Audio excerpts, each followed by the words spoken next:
පතකට කඳුළු බින්දු වැටුණා. ඔයයි මමයි මේ මළුවේදී එකතු වෙන්න පැතුවා.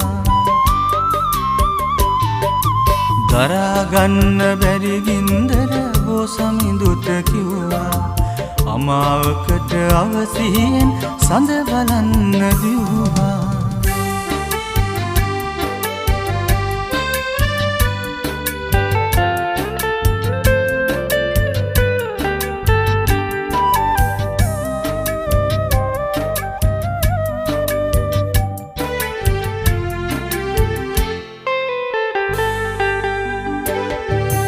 මංගල මුදුවට ආයුෂ මාස 3ක් විතර කවුරුන් හෝ නොදැන ඇවිත් නිතර අපේ ගෙදර.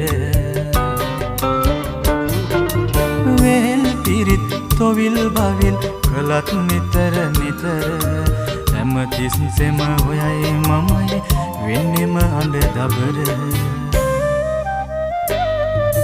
සමාවෙන්න බෝ පතකට කඳුළු බින්දු වැටුණා. ඔයයි මමයි මේ මළුවේදී එකතු වෙන්න පැතුවා.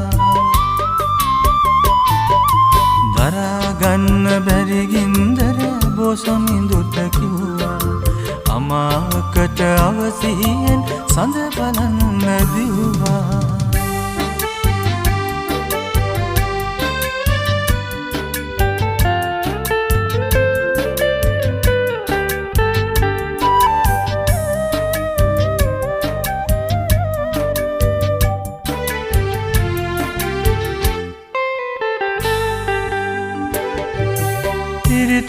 තල දෙදරන කොට ලෙංගතු හද පතුර මූසිලගේ වීණා හඬ වාගේ මුළු ලොවම.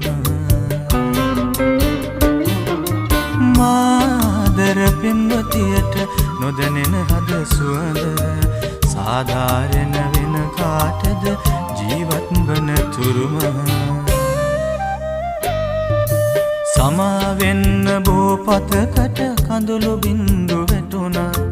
ඔයයි මමයි මේ මළුවේදී එකතු වෙන්න පැතුවා.